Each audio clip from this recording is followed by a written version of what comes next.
Bom dia, meu querido. Que alegria poder estar contigo aqui nesse dia para juntos meditarmos na palavra eterna do Senhor Jesus. Eu tenho plena certeza que Deus vai falar contigo nesse dia, da mesma forma como falou comigo enquanto eu preparava essa meditação de hoje. Nós estamos seguindo na nossa Palavra Viva 2024, meditando em trechos bíblicos da nossa leitura bíblica anual, e hoje eu quero compartilhar contigo algumas reflexões sobre 4 capítulos do livro de 1 Reis, os capítulos 19 a 22. E eu vou focar na vida de um personagem chamado Elias. Esses capítulos são muito conhecidos, são muito eh, marcantes, né, pela história poderosa e sobrenatural que a Bíblia nos relata aqui na vida do profeta Elias, né? Elias é aquele que foi conhecido por confrontar profetas idólatras, por confrontar todo um sistema religioso de idolatria na sua época e por operar milagres extraordinários, como descer fogo do céu, né, para demonstrar que só o Senhor é Deus, no meio daquela iniquidade e daquele contexto de rebelião e de apostasia, de abandono da fé pelo povo de Israel na sua época. Mas eu quero hoje olhar um pouquinho alguns aspectos da humanidade de Elias, do seu aspecto humano, das suas fraquezas, das coisas que o identificam muito conosco, com cada um de nós. Nesses trechos aqui, existe uma expressão que Elias frequentemente usava, e é o que eu quero deixar marcado aqui para você. Sempre quando ele vinha trazer uma sentença da parte de Deus, ele começava falando assim: Vive o Senhor, em cuja presença estou, e aí ele dizia a sentença. Então essa frase era característica da vida de Elias. Vive o Senhor, em cuja presença estou. E eu creio que essa é uma chave, é uma bandeira de luta que a gente tem que se revestir dela na nossa vida. Primeiro, vive o Senhor. O nosso Deus é eterno, o nosso Deus é onipresente, o nosso Deus é onisciente, o nosso Deus é onipotente. Então, vive o Senhor. Ele não tem princípio nem fim. Ele é eterno, sempre foi e sempre será. Vive o Senhor. Mas não é só isso, em cuja presença estou. E aí eu pergunto se você tem andado realmente na presença do Senhor. E se o Senhor tem andado na sua presença também. Claro, nós acabamos de dizer que ele é onipresente, mas eu não estou falando só disso, eu estou falando da presença manifesta de Deus na tua vida, da glória de Deus se movendo. Quando Deus deixa de ser, vamos dizer assim, um espectador e passa a ser um agente na tua vida. Então, vive o Senhor em cuja presença estou. Em outras traduções diz, perante cuja face estou. Então, nós estamos perante a face do Senhor, em todo o tempo.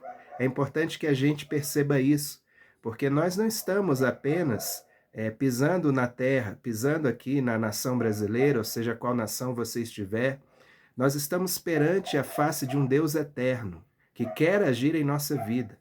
E se nós dermos lugar, conectarmos o nosso coração, o nosso espírito, ao Espírito Santo de Deus, nós veremos milagres, nós veremos coisas tremendas acontecendo em nossa vida. Então, vive o Senhor em cuja presença estou, ou em cuja face estou. Mas essa experiência gloriosa de Elias, ela não eliminou a sua humanidade. Ela não eliminou a sua alma, os seus medos, os seus temores. A gente vê por esses capítulos que, após uma gigantesca vitória de Elias contra 450 e depois mais 400 profetas de Baal e do poste ídolo, como diz a palavra, depois dessa gigantesca e estrondosa vitória, ele temeu pela sua vida, porque a rainha de Israel na época, Jezabel, que era a coordenadora da idolatria inteira, né? Ela jurou pelos seus deuses falsos que iria matar Elias, tal qual ela matou os seus 850 profetas. E aí Elias teve medo, né? E fugiu para longe daquela situação, daquele lugar. E Elias, ele se indignou com tanta iniquidade, com tanta barbaridade, e por isso ele fugiu para longe. E lá longe é onde Deus se aproxima e fala com ele de uma maneira diferente, né? Deus começou a tratar do seu profeta ali na distância. A Bíblia diz que Elias foi para um lugar montanhoso, onde ficou numa caverna, né? E a Bíblia diz que sinais poderosos passaram ali perante ele, né? Um terremoto, um fogo, né? E um vento que despedaçava tudo. Passaram perante ele. Mas Elias não percebeu a voz de Deus. E depois disso, a Bíblia, algumas traduções disse assim: passou um cicio tranquilo e suave, né? Um som tranquilo e suave. Algumas traduções trazem uma expressão muito interessante, que é o que eu quero destacar para você hoje. Diz que houve o som do silêncio. O som do silêncio. Então, eu tenho certeza que você já experimentou isso. Quando muitas vezes está um burburinho, né, seja no ambiente físico ou da sua alma, ou no espiritual, está aquele burburinho. E por um momento você consegue cessar aquele burburinho dentro da sua alma e você se coloca numa posição silenciosa, numa escuta silenciosa. E é nesse momento, é nesse lugar, é nesse ambiente que se ouve com clareza a voz de Deus. Então, Elias era um cara acostumado a milagres, vamos dizer assim, barulhentos, né? Fogo do céu, aquela coisa toda, não sei o quê. Mas nesta hora, Deus se revela ao seu profeta de uma maneira diferente, pelo som do silêncio. Quero perguntar a você, será que você tem conseguido parar para ouvir o som do silêncio? Será que você tem feito aquietar e sossegar a tua alma, como diz o salmista? Somente em Deus, ó minha alma, espera silenciosa, pois Ele é a minha salvação. Será que você tem conseguido silenciar toda a gritaria que este mundo faz no teu coração, no teu interior, ou mesmo as vozes que gritam dentro da tua alma, que não te deixam ouvir o som do silêncio de Deus? Então hoje o Senhor está fazendo com que você desacelere. Desacelere um pouco, né? Desacelere. Pare o seu carro, simbolicamente falando, no acostamento. Desligue o celular e ouça o som do silêncio, da voz de Deus falando contigo hoje, aqui e agora, em nome de Jesus, né? Por que que Jesus nos orienta a fecharmos a porta e ficarmos num lugar secreto, só nós e o Senhor? Justamente para ouvirmos esse som e termos essa direção que o Espírito Santo de Deus constantemente está disposto a nos comunicar por meio do seu silêncio, que fala muito ao nosso coração. Então, nosso Deus chamou Elias para ouvir esse som. E ele se revelou de uma maneira diferente, né? Deus tratou do seu profeta. Primeiro, Deus se revelou por esse silêncio. Era algo que até então Elias não estava acostumado a experimentar, né? Muitas vezes nós estamos num trilho, numa caminhada, numa forma de doutrina que achamos que somente dessa forma é que Deus fala. Mas Deus fala de muitas formas. A Bíblia nos diz que a sua graça é multiforme, né? E ela é revelada e conhecida na nossa geração perante os principados e potestades. Então, coisas tremendas do reino de Deus se tornam conhecidas de múltiplas formas, e isso surpreende até mesmo o mundo espiritual. Veja que poderoso é isso, que tremendo é isso, que coisa linda que Deus nos oportuniza de experimentar. Então Deus trata do seu profeta como? Primeiro, ele se revela de uma nova forma. Um som do silêncio, junto a águas de descanso, o Senhor fala com seu profeta. E assim ele está falando contigo hoje. E aí Deus diz, né, para ele sair daquela caverna, sair daquele lugar de esconderijo, aquele lugar de escuridão, aquele lugar de recolhimento não ordenado por Deus. Deus ordena que ele saia dali. Deus continua tratando do seu profeta. Deus mostrou ao seu profeta que ele não estava só. Essa era uma das reclamações de Elias. Ah, Senhor, só eu que sou zeloso por ti na minha geração. Né? O pessoal está todo na idolatria, o pessoal está todo da pá virada, e só eu que restei, né? Em toda a nação. E aí Deus amplia a visão de Elias. Ele fala assim, pelo contrário, Elias, eu reservei para mim 7.000 que não se dobraram perante Baal. 7.000 que não dobraram seus joelhos e cujas bocas não beijaram, né, os pés do ídolo. Então, Deus ele tem os seus escolhidos em todas as gerações, em todos os séculos. Né? Muitas vezes a gente olha para a realidade das igrejas hoje, das congregações hoje, e a gente pensa assim, meu Deus, deu perda total, tá complicado o negócio, né? A gente não encontra fidelidade, a gente não encontra aliança, a gente não encontra, muitas vezes, seriedade e santidade na vida de muita gente, infelizmente. Parece que os maus testemunhos, né, são um desses sons barulhentos, né, que gritam na sociedade. Os maus testemunhos gritam na sociedade, nos ouvidos das pessoas. E tem vezes que a gente fica pensando assim, meu Deus, o que vai ser quando o Senhor retornar, né? Será que o Senhor vai achar fé na terra? Será que vai ter alguém ainda que vai ser arrebatado e transformado, né? Porque quando a gente olha assim, com olhos humanos, a gente vê muita mistura no meio da igreja, né? A gente vê muita mistura do santo com o profano, muita contaminação, muita falta de seriedade mesmo na caminhada com Cristo. Mas Deus sabe quem são os dele. Nós olhamos com olhos naturais, por mais que tenhamos uma unção profética, por mais que alguém aqui tenha essa capacidade dada por Deus de profetizar e de discernir o mundo espiritual, a nossa visão sempre é limitada. Como diz Paulo, hoje nós olhamos em parte. Um dia chegará que nós olharemos e veremos por completo.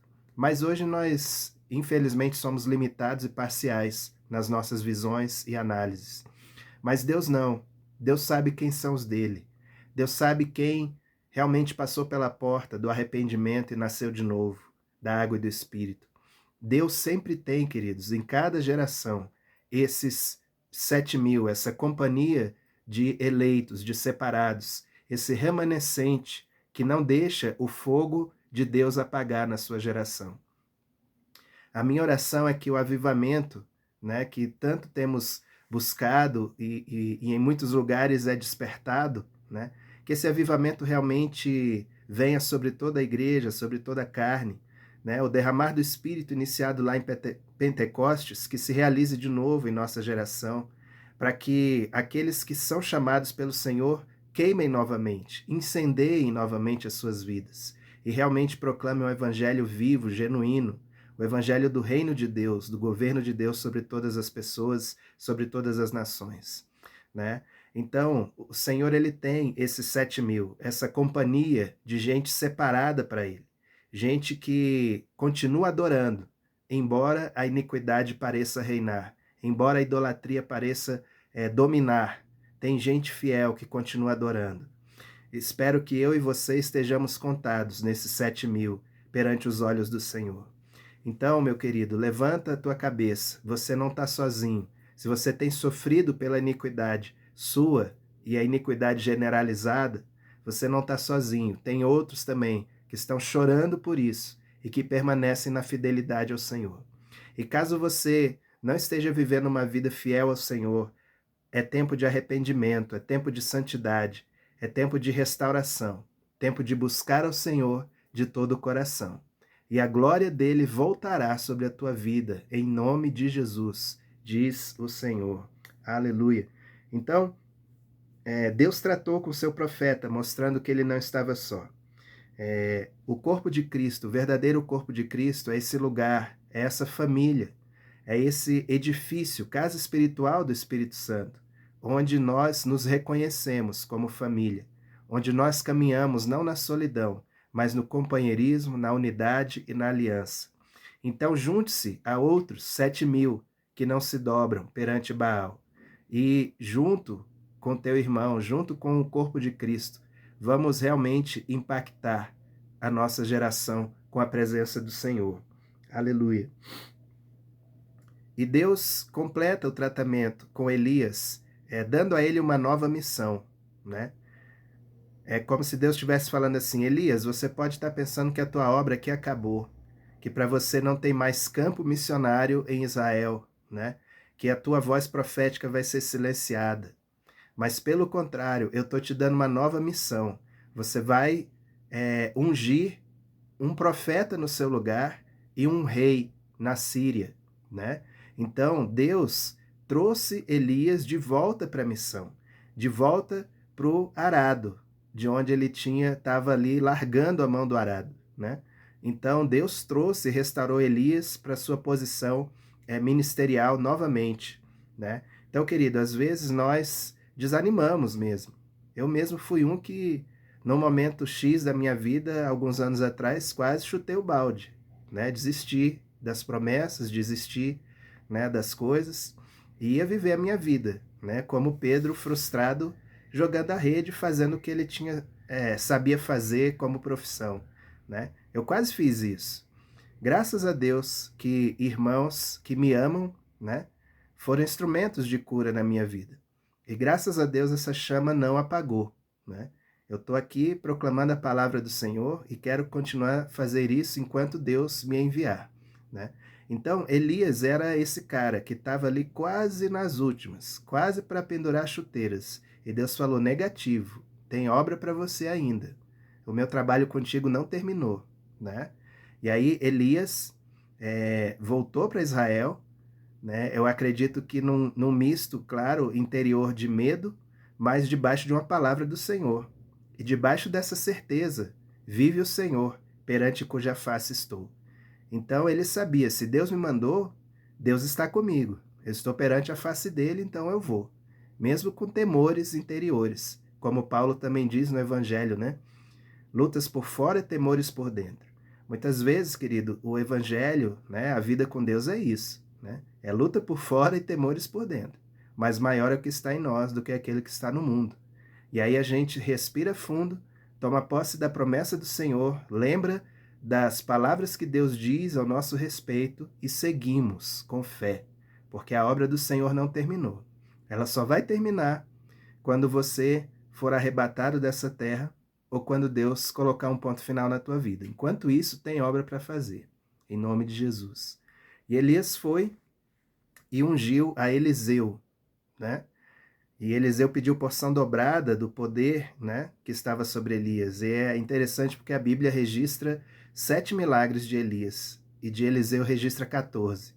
Eu acho que isso não é uma coincidência, é uma demonstração de que realmente aquilo que Eliseu pediu, ele recebeu, né?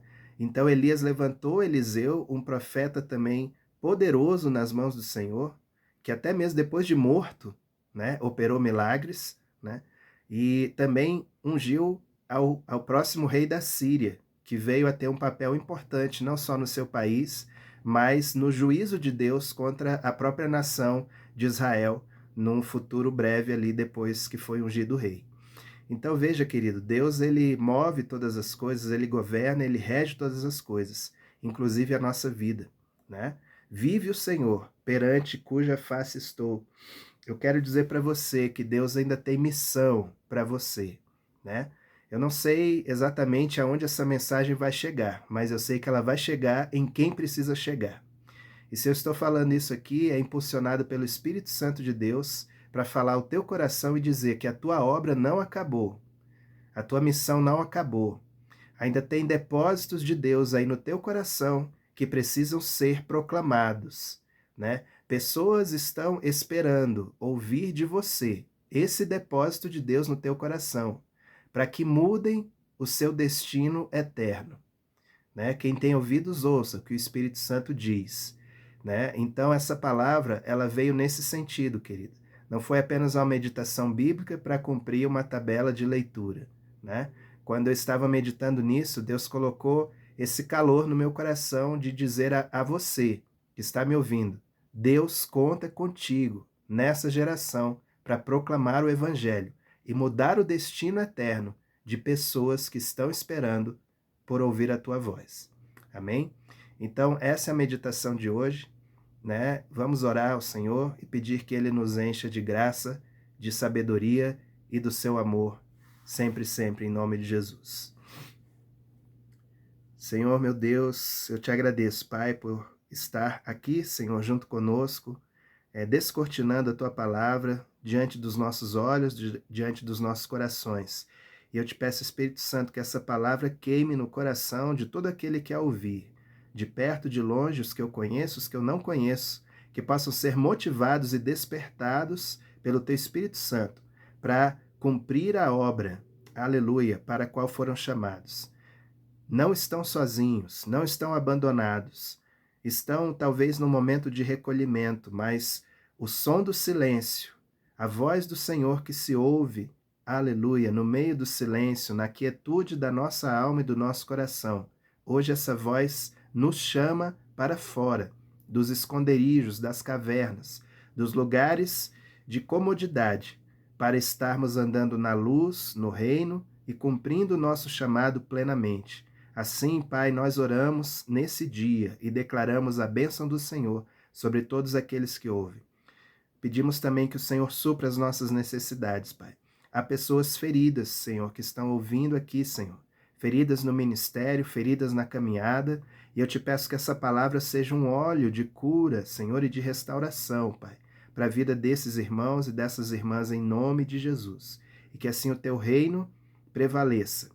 As feridas se curem em nome de Jesus e a caminhada continue com firmeza, com amor, com graça, com sabedoria e com fogo no coração, Senhor. Assim eu te peço, assim eu te agradeço, em nome de Jesus. Amém e amém. Glória a Deus. Que bênção meditar na palavra do Senhor. Então, querido, meu nome é Leiva Martins, para quem não me conhece. Eu sou de Brasília, Distrito Federal. Sou um irmão mais novo de Jesus, que estou nessa caminhada junto com outros irmãos e irmãs. É uma alegria ter você aqui, né, acompanhando o nosso canal. Se você ainda não é inscrito, procure aí na lupinha do YouTube, @Novo e Vivo Caminho 1972. Coloca tudo junto que vai aparecer o nosso canal. Você se inscreve e de 2 em 2 semanas nós estamos compartilhando a palavra do Senhor. E mais um bocado de coisa aí da minha vida, está tudo aí, caso você queira acompanhar, tá bom? Te agradeço imensamente de coração a paciência de me ouvir nesse dia. Peço ao Senhor que abençoe poderosamente você, tua família, em nome de Jesus, e seja luz.